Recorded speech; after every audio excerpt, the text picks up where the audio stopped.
vocês viram que não é por falta de embasamento bíblico que vocês vão deixar de acreditar nisso, viu? Eu já vi muita gente, depois de eu dar todas essas referências, ele virar e falar assim: ah, pastor, mas eu ainda acho que eu vou continuar acreditando que a igreja não vai passar. Eu falei: bem, tudo bem. Agora, por que você vai continuar acreditando que a igreja não vai passar pela grande tribulação?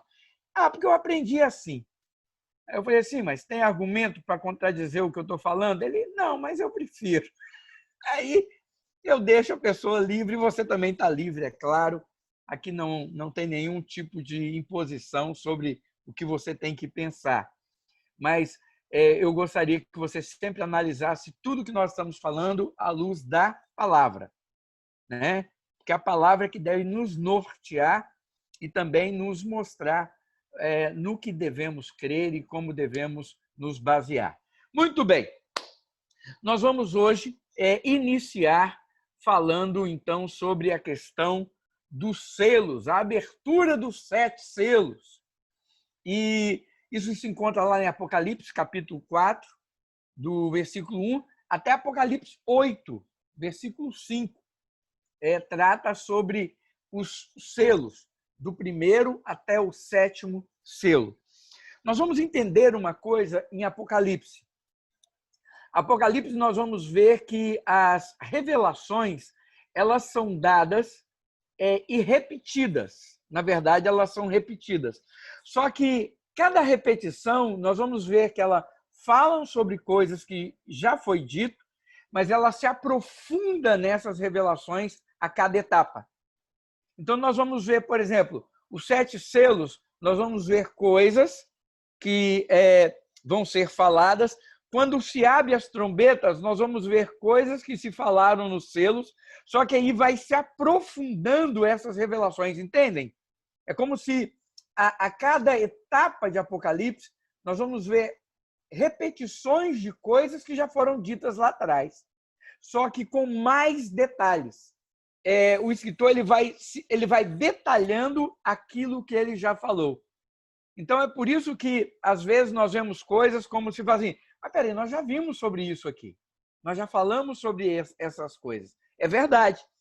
Há uma repetição daquelas profecias, há uma repetição do que já foi falado, mas você vai ver que cada vez que ele repete o que foi falado, ele não diz somente o que foi falado, ele vai se aprofundar mais naquilo que foi falado.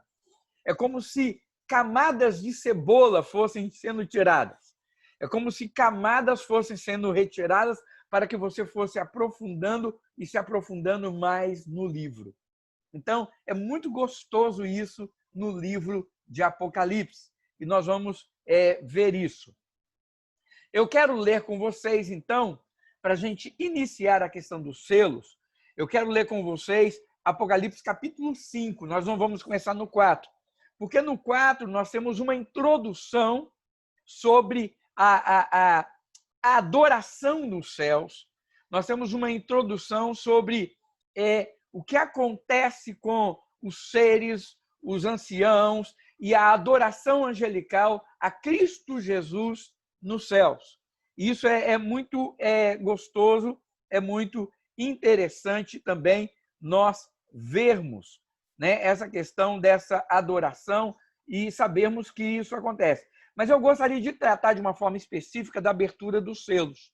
Por isso, nós vamos começar no capítulo 5 e nós iremos ler do verso 1 ao verso 14, né? Que diz assim, que também fala sobre essa adoração nos céus e como isso vai acontecer e como Deus vai abrir esses céus. Vamos lá.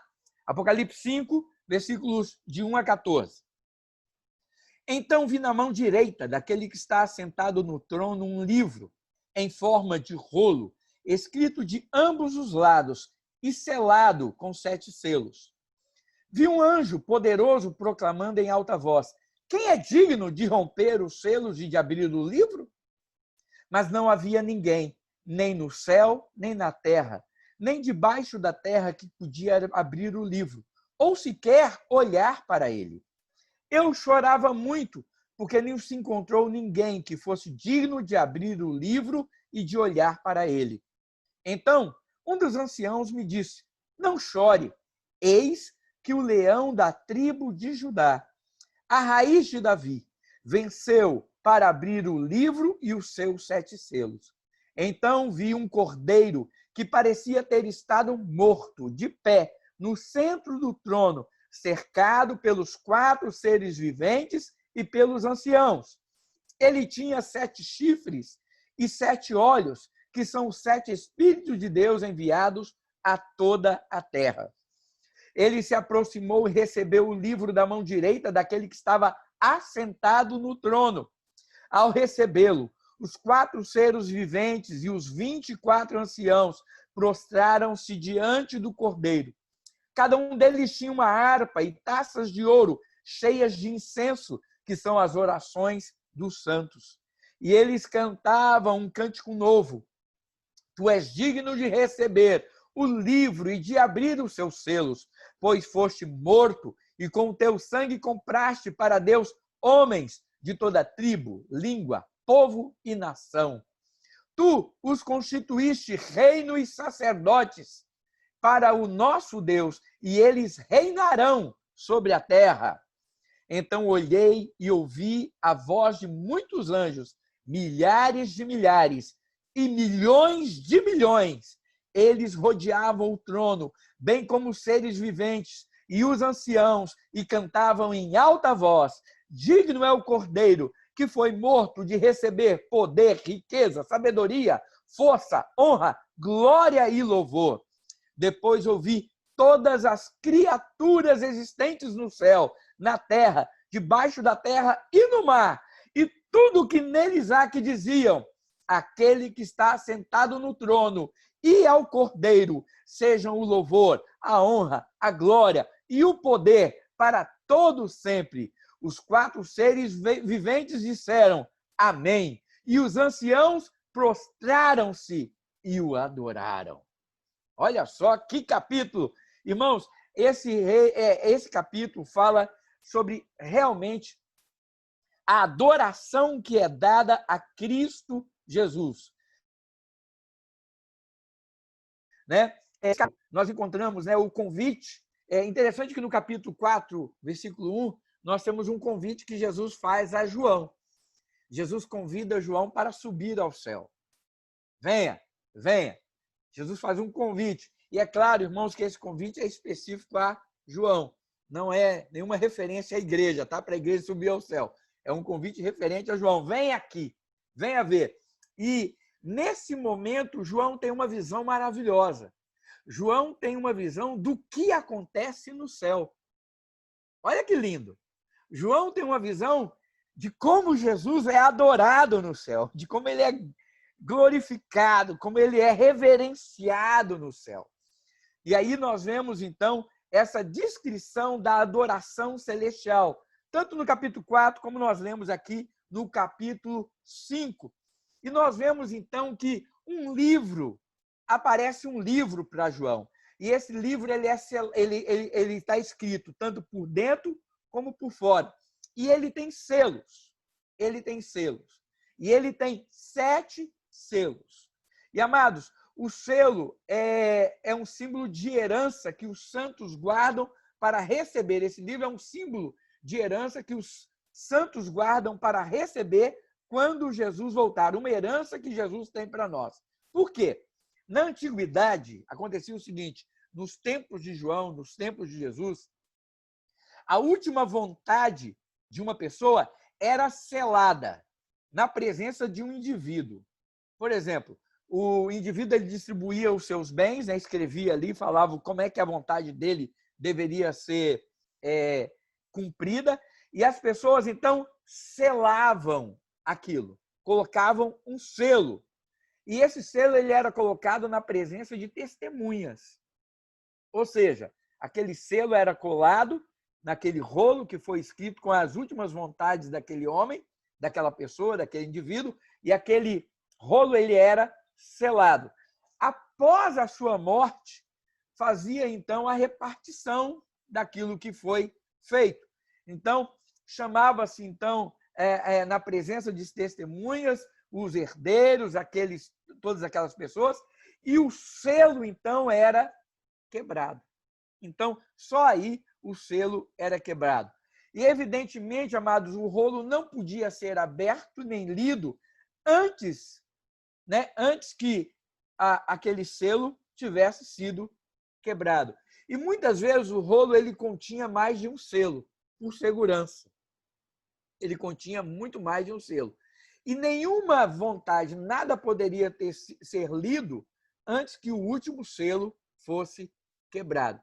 E aquele selo também trazia a garantia de quê? De que aquele documento ele era digno de confiança.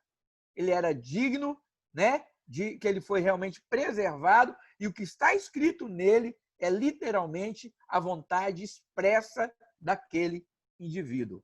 Então, irmãos, nós temos aqui, então, uma figura de linguagem onde um livro nos é apresentado e neste livro tem 7 selos. E o interessante é que o apóstolo João fala que foi procurado no céu e na terra, debaixo da terra, em cima dos céus, alguém que pudesse abrir aquele livro, E não foi encontrado ninguém. Não foi encontrado ninguém, E, de repente, fala que Jesus, o leão da tribo de Judá, isso é, o rei que foi ungido para reinar sobre o mundo. E, ao mesmo tempo, também coloca como o cordeiro, aquele que morreu, aquele que foi assassinado, aquele que deu a sua vida por nós. Quer dizer, é um símbolo também da eficácia da morte de Cristo Jesus para salvar toda a humanidade. E esse que é o rei e o cordeiro. Olha como é que são duas coisas totalmente distintas. Ele é o rei, ou seja, o rei, o leão da tribo de Judá, aquele que representa, o rei, o reinado davídico, aquele que veio para reinar, mas ele também é o quê? É o cordeiro pascual. Eis ali o cordeiro de Deus que tira o pecado do mundo. Ele é o que morreu e o que reina. Não parece duas contradições, O rei sofredor, o leão da tribo de Judá, mas aquele varão de dores. E aí fala, então, que este, que junta essas duas figuras, tanto do rei como do cordeiro, tanto daquele que é o soberano, como daquele que é o sofredor, tanto daquele que tem o poder para matar, como aquele que se entregou para morrer. Este é o único que foi encontrado digno de abrir o livro. Então, ele vem, ele é exaltado, essa descrição que nós temos no capítulo 5 é uma descrição dramática, Significa que realmente somente o Senhor exaltado. Mas quem é o Senhor exaltado? Aquele que se fez homem em nosso lugar. Aquele que se humilhou. Aquele que se fez homem para morrer em nosso lugar. Este é o mesmo rei exaltado.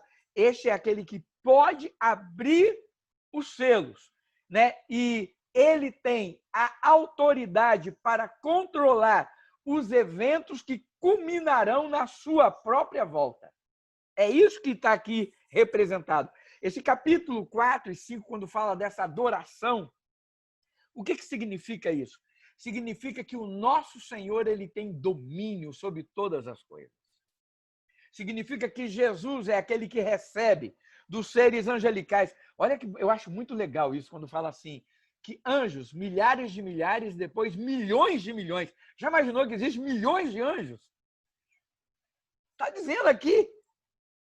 Milhares de milhares e milhões de milhões. E aí ele usa a representação dos 24 anciãos. Quem são isso? Isso significa o seguinte, a totalidade. Isso significa a inteireza das coisas, tudo. Aquilo que é completo. É uma adoração universal. Todos os seres inteligentes existentes estão nessa visão apocalíptica aqui, uma visão futura dizendo o seguinte, o Senhor é adorado. O Senhor é adorado. É aquela adoração a ser oferecida a Cristo quando ele também vai voltar.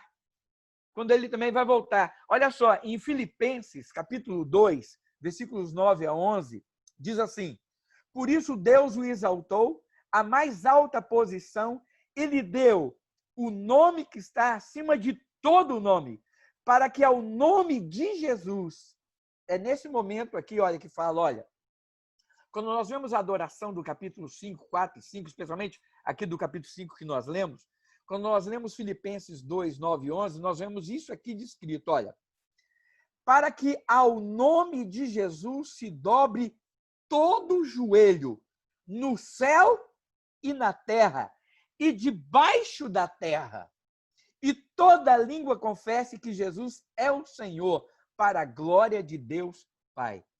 Não é a mesma coisa que está falando lá? Que procurou em cima da terra, debaixo da terra, aí depois fala que todos os seres no céu, na terra, debaixo da terra, adoraram quem? Ao Cordeiro, ao leão da tribo de Judá. É o que está escrito, o que Paulo escreveu em Filipenses, capítulo 2, 9 e 11. E é a mesma coisa que está escrito em Apocalipse 6, de 1 a 2. Observei quando o Cordeiro abriu o primeiro dos 7 selos. Então ouvi um dos seres viventes dizer em voz de trovão, venha! Olhei diante de mim, estava um cavalo branco. Seu cavaleiro empunhava um arco e foi-lhe dada uma coroa, e ele cavalgava como vencedor, determinado a vencer. Olha a glória, olha a majestade. É um trecho que traz revelações, mas traz também a adoração àquele que tem domínio sobre todas as coisas. Então, por que nós estamos frisando sempre, por que eu estou frisando sempre isso? Porque é importante nós entendermos que em Apocalipse, quando nós lemos o livro de Apocalipse, nada, em nenhum momento vai escapar do controle, do domínio do nosso Deus. Só para eu exemplificar isso de uma maneira muito gostosa, olha que interessante. O diabo tem poder? Quem acha que o diabo tem poder faz assim. Quem está aí escondido a gente não está vendo. Mas quem está aparecendo aqui está balançando a cabecinha. A gente sabe que o diabo tem poder, não tem? Tem. Ele tem poder. A Bíblia fala que tem gente... Um dia eu vi um pessoal pregando um negócio, diz assim, não, o diabo brama como um leão, mas ele não é leão, não. Jesus é o leão da tribo de... É verdade, Jesus é o leão da tribo de Judá. Aí a pessoa falava assim, o diabo é um leão banguela. Né, não. Né, não. O diabo não é nenhum leão banguela, não. Não brinca com o diabo, não, irmão. Ele veio matar, roubar e destruir. E ele é bom nisso. Ele é bom nisso. Ele é o pai da mentira. Então, quer dizer, nós não podemos, esse negócio de diminuir, falar que o diabo... Irmãos, o diabo tem poder. O que nós sabemos é o seguinte, é que o nosso Jesus tem mais poder que o diabo. É essa a nossa vitória. E que nós estamos assentados com Cristo Jesus nas regiões celestes. Então, o nosso poder também está equiparado ao de Jesus. Não porque nós confiamos em nós mesmos, mas porque nós estamos refugiados em Cristo. Amém? Eu tudo posso naquele que me fortalece. É no nome de Jesus que nós podemos fazer as coisas. Não é no nosso nome. Lembra daquela história que tem em Atos? Daqueles homens que resolveram expulsar demônios e falaram assim, vendo Paulo fazer, eles queriam ganhar dinheiro e notoriedade. Aí eles chegaram para um demônio e falaram assim, sai em nome de Jesus a quem Paulo prega. Aí o demônio viraram e falou assim, olha, Jesus nós sabemos, Jesus nós sabemos quem é. Paulo nós conhecemos, mas vocês... E a Bíblia diz que eles levaram a surra do endemoniado. Ou seja, apanharam e saíram correndo nus. Então, foi horrível. Então, não adianta você falar em nome do Jesus que alguém conhece. Você tem que conhecer esse nome de Jesus, que é poderoso para fazer a diferença. Mas o interessante, então, aqui é nós entendermos exatamente isso. E eu gosto de exemplificar essa questão do poder de Deus da seguinte maneira. O diabo tem poder, é verdade. Mas quando chega na hora que Jesus volta e o diabo vai ser preso durante 1000 anos, a Bíblia, nós vamos ver isso em Apocalipse lá para frente. A Bíblia fala que o diabo vai ser preso por 1000 anos. Sabe quantos anjos Deus manda para prender o diabo? 1. É verdade. Deus não manda um exército para prender 1. Não. Não foi igual, por exemplo, né, vou usar aqui uma triste analogia, mas, por exemplo, as Forças Armadas Americanas, quando tiveram que andar atrás do Bin Laden, teve que andar um monte de gente para pegar um, não foi? Usar inteligência, aquela coisa toda para pegar um cara só. Amados, quando Deus manda prender o diabo durante 1000 anos, ele manda um anjo. E eu sempre brinco assim, ele vem andando sacudindo a correntinha assim. Vem cá agora, Satanás. Pronto. Por quê? Porque, irmãos, por mais poder que o diabo tenha, o nosso Deus é infinitamente maior do que ele. O nosso Jesus é muito maior do que ele. E é por isso, irmãos, que nós não precisamos temer. Nós precisamos vigiar. Nós precisamos vigiar, mas não temer. Então, olha, Apocalipse capítulo 4, capítulo 5, nós vemos já ele começando na adoração. Lembra que eu falei que depois de Salmos é o livro de Apocalipse, é o livro que mais tem cânticos? É exatamente isso. Para mostrar o quê? Para mostrar que neste livro a igreja é vitoriosa, que a igreja serve a um Deus que tem poder, a um Jesus que é coroado, que é adorado, que tem poder para romper os 7 selos. Por quê? Porque ele é aquele que controla os eventos da sua própria vinda. Ele está no controle. E nós vamos começar então agora o primeiro selo. Que rufem os tambores, lá vamos nós. Muito bem, Apocalipse capítulo 6, versículo 1 e 2. Nós já lemos e vamos ler de novo. O primeiro selo, olha o que diz. O primeiro selo é quebrado. Existem 7 selos nesse pergaminho que está escrito por dentro e por fora. Aquele que pode romper os selos vem e começa a quebrar, selo por selo. E o interessante é que, quando ele quebra o último selo, o 7º selo, aí, então, toda a herança é revelada. Olha que interessante. O 7º selo, quando ele quebra o último selo, o 7º selo, quer dizer, quando a pessoa quebrava todos os selos, a herança dos herdeiros só era revelada quando se quebrava o último selo. A mesma coisa acontece conosco. Quando o último selo, o 7º selo é quebrado, é que é descrito, então, o quê? O que vai acontecer no final, como vai ser a vitória final, qual vai ser a nossa herança, qual vai ser a nossa vitória. Mas o primeiro selo diz assim: observei quando o cordeiro abriu o primeiro dos 7 selos. Então ouvi um dos seres viventes dizer com voz de trovão: venha! Olhei e diante de mim estava um cavalo branco. O seu cavaleiro empunhava um arco e foi-lhe dada uma coroa, e ele cavalgava como vencedor, determinado a vencer. Determinado a vencer. Então, irmãos, aqui nós temos a primeira visão. O primeiro é um cavalo branco com o seu cavaleiro. Lembra que eu falei que muita gente fala que o cavalo branco e o seu cavaleiro, muita gente fala que é o anticristo? Aí eu pergunto, como é que pode? Como é que pode ser o anticristo? O cavaleiro branco representa a pessoa de Cristo, a presença de Cristo dirigindo os seus servos, que proclamam o evangelho ao mundo. Amados, Mateus, capítulo 24, 14, fala, e o evangelho será pregado a todo mundo. Mateus 28, 20, fala sobre a grande comissão. Marcos 13, 10, mostra sobre isso. A cor branca, irmãos, quer dizer a conquista definitiva do guerreiro. Indicado aqui também pela frase, vencendo e para vencer. Quer dizer, irmãos, que o evangelho não vai ser derrotado. Irmãos, pensa bem, logo que a igreja surgiu, a igreja primitiva, lá em Atos, nós vemos isso, tentaram abafar e acabar com a igreja, não foi? Proibiram de pregar, martirizaram, Tiago perdeu a cabeça, Pedro e João apanharam, Estevão foi apedrejado, depois nós vemos a perseguição dos romanos, Nero crucificando, matando, queimando, matando no Coliseu. Irmãos, tentaram de todas as maneiras matar o evangelho. Quanto mais eles tentavam fazer isso, mais o evangelho era pregado. O evangelho, irmãos, ele veio vencendo e para vencer.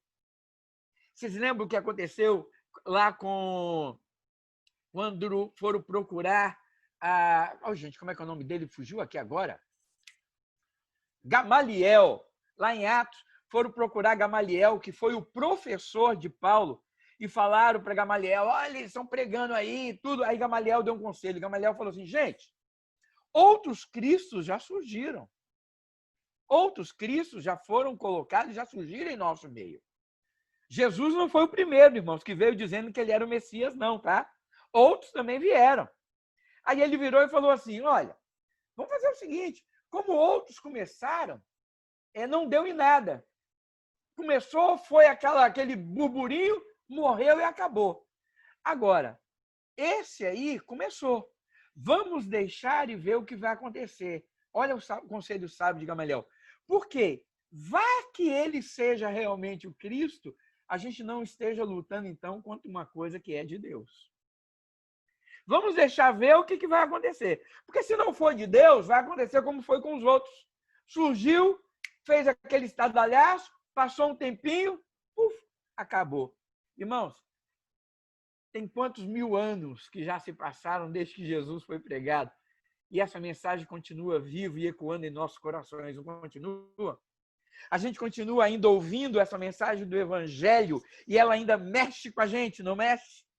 Nós ainda sentimos o toque quando nós ouvimos a mensagem do Evangelho, quando nós somos convencidos pelo Espírito Santo do nosso pecado, quando o pregador traz a mensagem que nos confronta com a nossa realidade, com a nossa vida, aquilo não nos toca, não muda a nossa vida até hoje.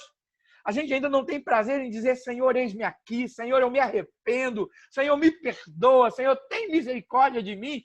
Irmãos, essa mensagem, ela é vitoriosa desde lá, porque é o Evangelho, é isso que representa esse cavalo branco. Uma vitória que vem em Cristo Jesus, ele veio vencendo e para vencer. Não vai ser derrotado. Nada vai calar, nada vai deter essa pregação do Evangelho, irmãos. Nada, em tempo algum. Em tempo algum. E é isso que significa simplesmente o cavalo branco e o primeiro selo. Segundo selo, vamos lá. Apocalipse 6, de 3 a 4. Diz assim, quando o cordeiro abriu o segundo selo, ouviu o segundo ser vivente dizendo, venha. Então saiu outro cavalo, e este era vermelho. Seu cavaleiro recebeu poder para tirar a paz da terra e fazer que os homens se matassem uns aos outros. E lhe foi dada uma grande espada. Uma grande espada. Ou seja, no segundo selo nós temos o cavalo vermelho, representando a guerra, a morte dos homens pelas armas. Mateus 24, 6. Vocês ouvirão falar de guerras e rumores de guerras, mas não tenham medo. É necessário que tais coisas aconteçam, mas ainda não é o fim.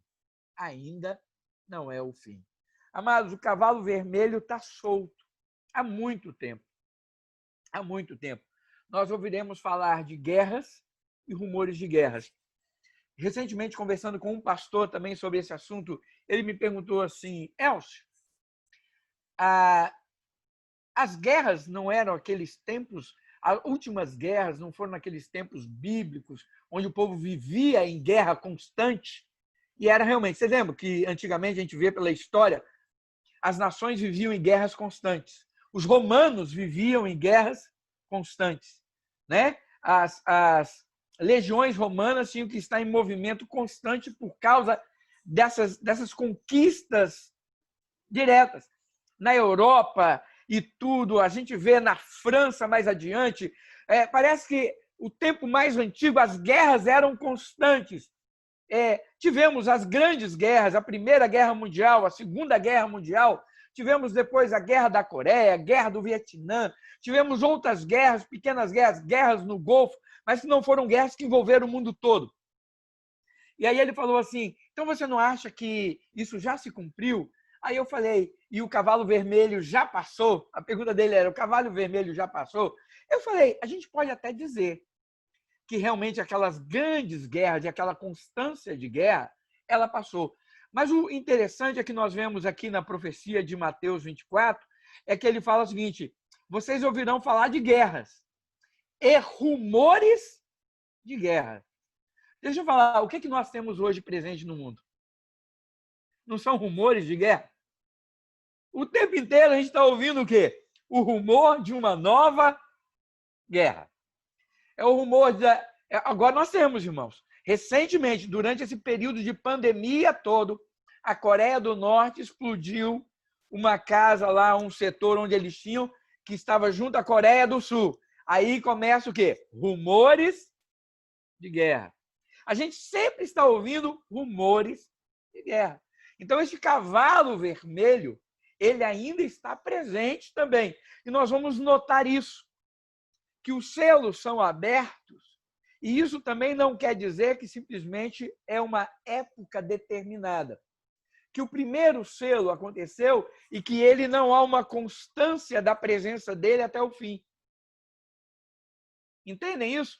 É como tipo assim, quebrou o primeiro selo, acabou. Então, olha, depois do cavalo vermelho vai vir o outro cavalo e o cavalo vermelho vai desaparecer. Não é.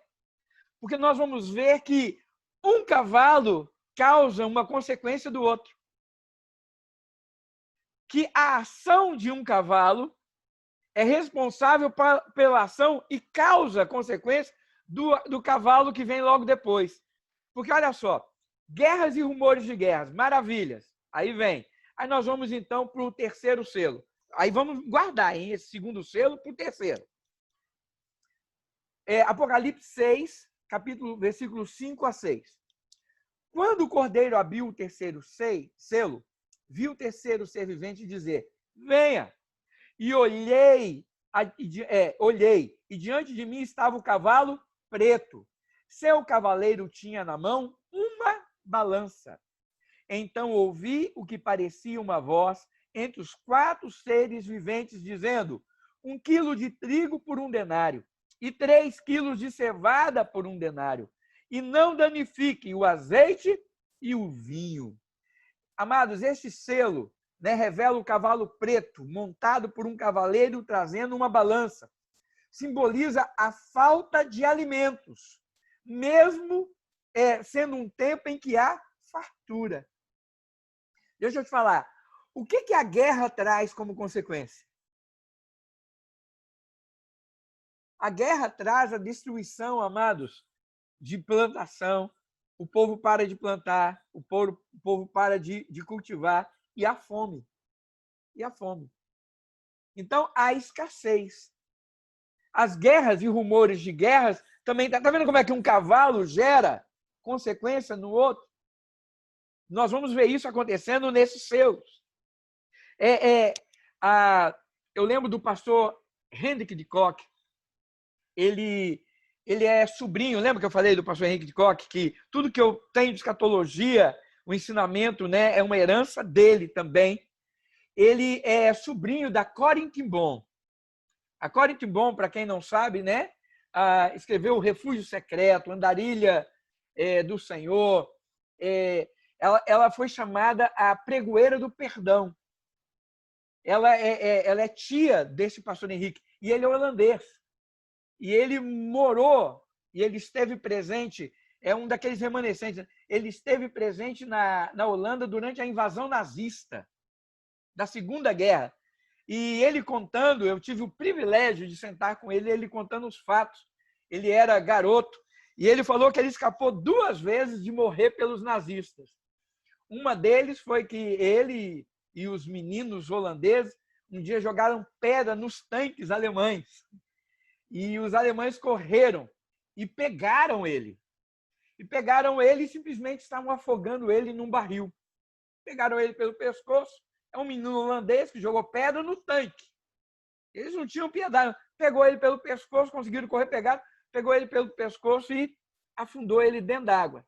Mas diz ele que ele fez corpo mole, como se estivesse se afogando.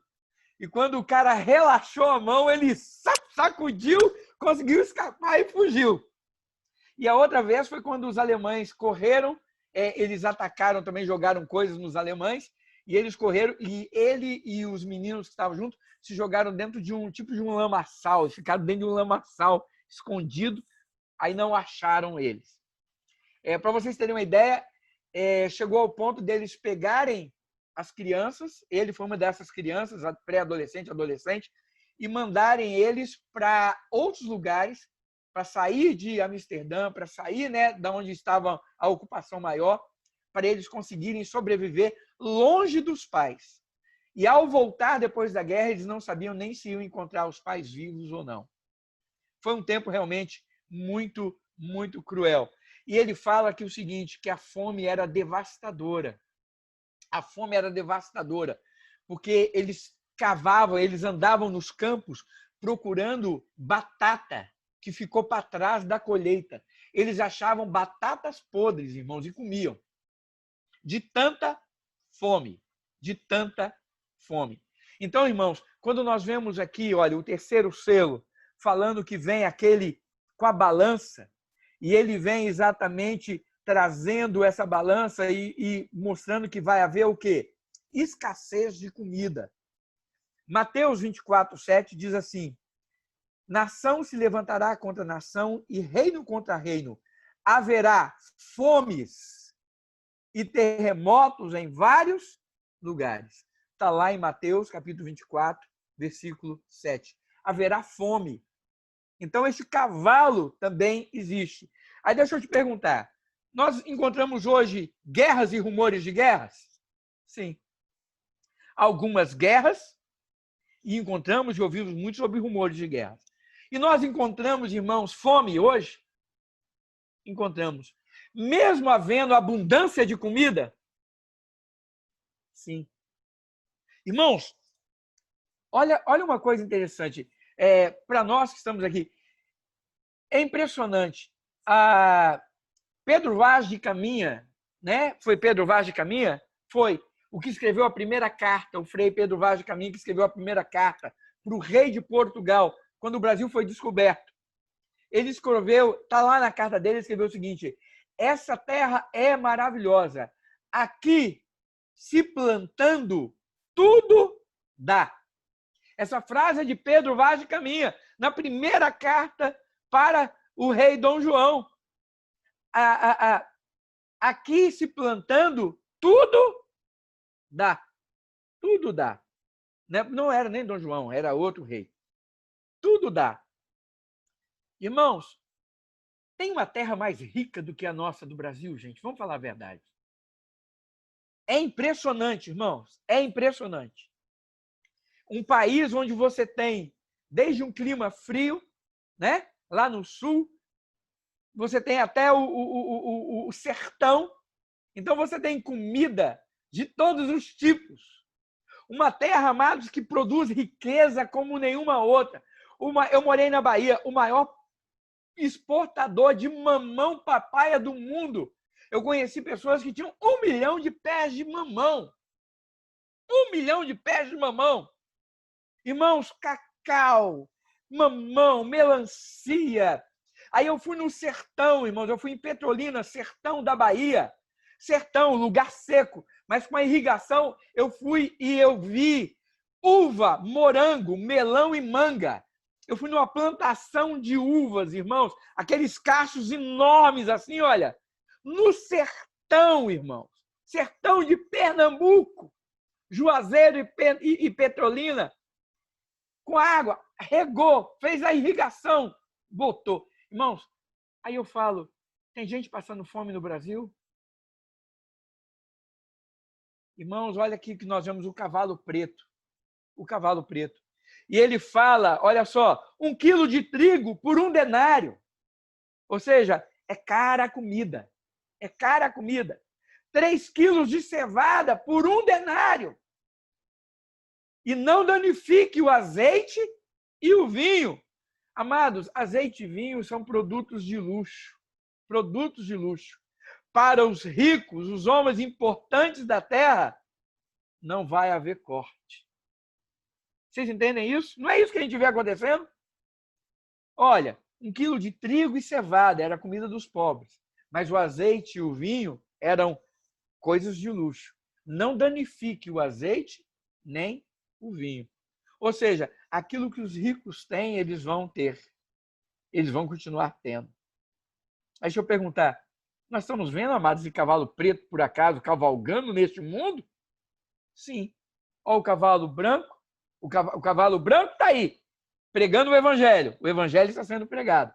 Olha o cavalo vermelho, guerras estão existindo. Olha o cavalo preto, fome, também está existindo. Vamos passar para o quarto selo? Quando o cordeiro abriu o quarto selo, está lá em Apocalipse capítulo 6, versículo 7 a 8. Quando o cordeiro abriu o quarto selo, ouvi a voz do quarto ser vivente dizer: venha! Olhei e diante de mim estava o cavalo amarelo. Seu cavaleiro chamava-se Morte, e o Hades o seguia de perto. Foi-lhe dado poder sobre um quarto da terra, para matar pela espada, pela fome, por pragas e por meio de animais selvagens da terra. Olha só, irmãos, aí nós vemos aqui no quarto selo o cavalo amarelo, e fala que a ele foi dado para matar pela espada, pela fome, por pragas e por meio de animais selvagens da terra. O quarto selo, amados, nós deparamos então com o símbolo do cavaleiro amarelo, significa o caos, um caos universalizado. A morte dos homens por pragas, por guerras, por feras. É isso que está escrito em Apocalipse, capítulo 6, versículos 7 e 8. E diz aqui que uma quarta parte da população do mundo perde a vida com esse conjunto de males. Aí deixa eu te perguntar, olha que interessante. Guerra causa fome. Fome traz o quê? Enfraquecimento e traz epidemias, pestes, doenças. Não traz, irmãos? A fome faz isso. Está vendo como é que são coisas que nós vemos que têm consequências? Está vendo como são atos que vão vindo e eles vão caindo, eles vão descendo e vai uma coisa desencadeando a outra? Aí nós temos então o quê? O quarto selo, o cavaleiro amarelo, o cavalo amarelo, que traz as epidemias, as pestes e tudo. Nós estamos vivendo isso também, não estamos? Agora eu pergunto, é a primeira vez que a gente tem uma epidemia? Ou uma pandemia? Não. Nós tivemos a peste bubônica, nós tivemos a gripe espanhola, né? Nós tivemos muitas coisas assim acontecendo. Nós tivemos fatores desses acontecendo. Olha só, fomes e pestes. Na depressão de 29, que aconteceu aqui nos Estados Unidos, que alcançou o mundo todo, nós tivemos inúmeras e inúmeras pessoas morrendo de fome.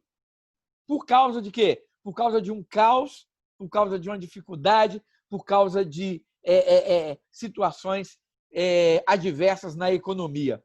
Então, irmãos, nós temos aqui essas consequências, nós vemos isso tudo acontecendo. Os 4 primeiros selos parecem descrever a história geral, desde a primeira vinda de Cristo até começar o período final, onde as forças satânicas estarão lutando contra Deus. Estão vendo isso aí? Então, olha só, os 4 primeiros selos, esses 4 primeiros selos, eles descrevem a história geral da humanidade. É o que está acontecendo dentro da história, desde a vinda de Cristo até o quê? Até a hora que vai chegar agora a luta final entre os filhos de Deus e as forças satânicas. Que acontece e começa onde? Começa aqui a gente vê que o quinto selo começa a revelar algo diferente. Mas por causa do nosso horário, o quinto selo só na terça-feira. Olha aqui, não dá mais tempo. Eu fui até adiante demais, já são 8 minutos para as 9. A gente se empolga, né? Então não dá tempo. Mas só lendo aqui, ó, o quinto selo, ele abriu o quinto selo e vi debaixo do altar as almas daqueles que haviam sido mortos por causa da palavra de Deus e do testemunho que deram. Ó, os 4 primeiros selos narram a história geral, desde a vinda de Jesus até este momento em que começa a batalha final, onde realmente as coisas começam agora a afunilar. Então, com isso, irmãos, eu quero deixar, nós vamos parar aqui no quinto selo, e eu quero deixar aqui para vocês uma reflexão apenas. Nós já estamos vendo os 4 cavaleiros andando por aí, não estamos? Estamos. Então, nós estamos vendo tudo aquilo que está contido nos 4 selos acontecendo em nosso meio. Em alguns momentos, nós vamos ver isso acontecendo de forma mais exacerbada ou menos. Guerras maiores, rumores de guerras menos, mais tranquilidade, mas aí daqui a pouco vem o quê? Mais fome, menos fome, não é assim que acontece? Daqui a pouco você vem mais peste, menos epidemias, mais pandemia. Isso vai acontecendo até chegar o final. Então, o que eu quero dizer, irmãos, é que nós estamos vivendo isso. Ainda não é o fim. O fim ainda não será logo. Por quê? Porque existem acontecimentos para se realizarem. Mas nós temos que lembrar que isso está acontecendo, irmãos, desde o tempo de Jesus. Então, quando ele fala também, o fim não será logo, será que ele não falou também que este fim não será logo para os seus contemporâneos? Entendem o que eu quero dizer?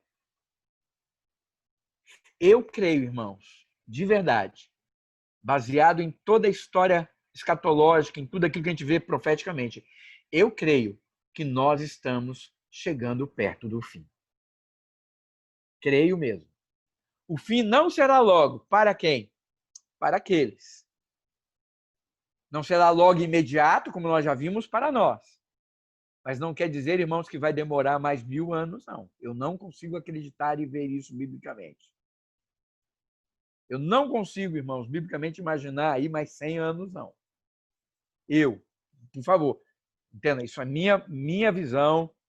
Posso estar todo errado, mas sou eu, Elcio, falando. Não fala que eu falei que está na Bíblia, nem que eu vi algo sobrenatural, nada disso, não. Sou eu, Elcio, falando dentro da minha visão de Bíblia, dentro da minha visão profética. Né? Daquilo que eu vejo como profético na Bíblia. Não é a minha visão profética, é a visão profética que eu vejo na Bíblia. Então,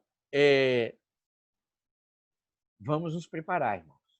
Porque isso já está acontecendo, como eu falei, desde o início. Desde o início, isso vem acontecendo na história da igreja. Então, irmãos, agora nós vemos uma intensificação disso. E nós vemos algo acontecendo que não tinha antes. Que nós vamos ver isso mais lá para frente. Nós vemos hoje uma globalização. O mundo hoje é um só. No tempo de Jesus não era. No tempo da Idade Média não era. Há anos atrás não era. Na minha adolescência não era um mundo só. Na minha mocidade não era um mundo só. Esse mundo só se tornou um mundo globalizado na minha vida adulta. Não é verdade? Então, irmãos, vamos pensar. Que Deus abençoe em nome de Jesus. Vamos orar?